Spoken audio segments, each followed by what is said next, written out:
A Grant County community just opened its first ever splash pad. Gas City hired a contractor to do the work, but the decision to hire that particular contractor is not sitting well with some because of the president's past. A concerned community member reached out to WRTV Investigates Kara Kenny, and Kara's digging into why Gas City is now reevaluating its procedures as a result of this situation. A place to cool off, to get off the electronics and outside. That's what Gas City Mayor Bill Rock envisioned for the new splash pad. People just come together. It's one of many projects the mayor's championed during his first term, projects he told us about during a driving tour of Gas City. And we're excited about what it's going to bring around us. The mayor's happy with the concrete work, the job all finished, but the city's choice of contractor, J&J Concrete out of Marion, Indiana, is raising some questions. The job was almost finished before we got any word of anything. State records lists Jason Herlock as the president, legal representative, and registered agent for J&J Concrete and General Construction, an LLC formed by Herlock in 2018. Herlock has 2 criminal convictions related to his business practices.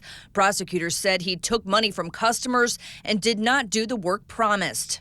In 2018, he was convicted of theft and home improvement fraud in Grant County. His sentence, 3 years probation. In a separate case, he was also convicted of theft in Madison County that same year and sentenced to 4 years probation. Jason, can we talk to you real quick? Oh, sorry, the camera. Why not? Without a camera. Why not? No comment without a camera. We'd like to talk to you about this project. We'd like to talk to you about your past. This is an opportunity for you to tell your side of the story. We'd like to give you that opportunity. Brian Johnson can't believe Gas City hired J&J Concrete. It's a slap in the face, I would say. Brian's one of the victims in the Grant County criminal case against Herlock.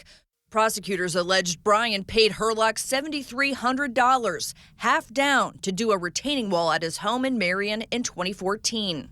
Never showed up. It was his wife's inheritance money. What do you think about that? I feel ashamed.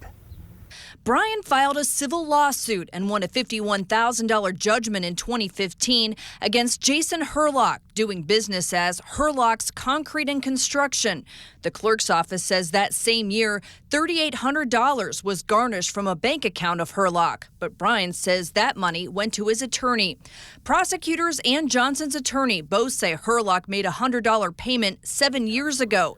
Brian Johnson says Herlock has not made any other efforts to pay him back. You know he's working now.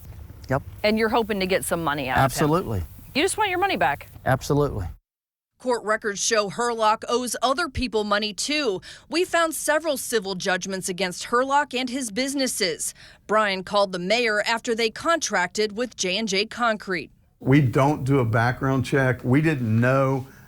We weren't contacted by Mr. Johnson until the hole was already dug, the rebar was already put. You know, had we known that, we may have not. Once we found out, we wanted to know a little bit more. We're not here to do anything that would hurt our city. The city requested bids from 4 companies, something they did not have to do because it's a smaller project. J&J Concrete was the only contractor that responded. We've always taken the lowest responsive bidder. In June, the Redevelopment Commission approved the $47,000 splash pad contract with J&J Concrete.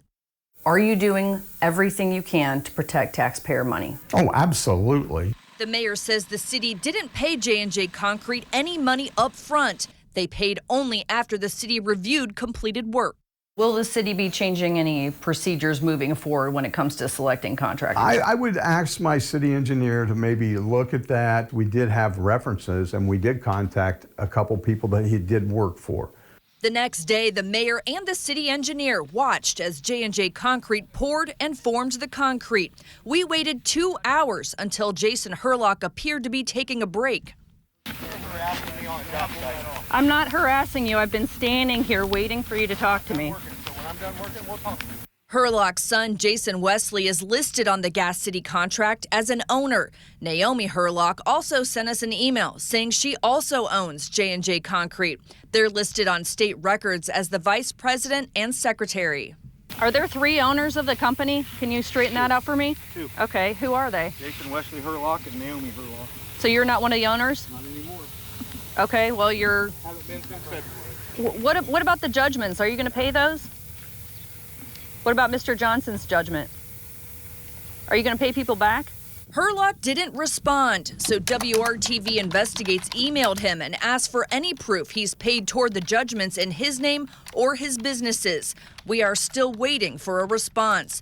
WRTV found Herlock has paid $69,000 in criminal restitution to a Madison County couple that paid for a swimming pool, but prosecutors said Herlock did not do the work. The Gas City splash pad opened July 21st. Kids are excited to play. The city's paid the contractor for the splash pad work. Brian Johnson hopes it's a sign he'll get some money back. I think about it all the time. All the time. Do you think the city needs to do a better job at checking who they're paying, who they're contracting with? Absolutely, I do. This is proof positive that they do. Kara Kenny, WRTV. As we were wrapping up our investigation, we learned J&J Concrete also contracted with Gas City back in May for 2 other projects, a $23,000 contract for the fitness court. The city says work has begun on that. Also a $13,000 contractor for the pavilion. The contractor has not yet started work on that, and no payments have been made.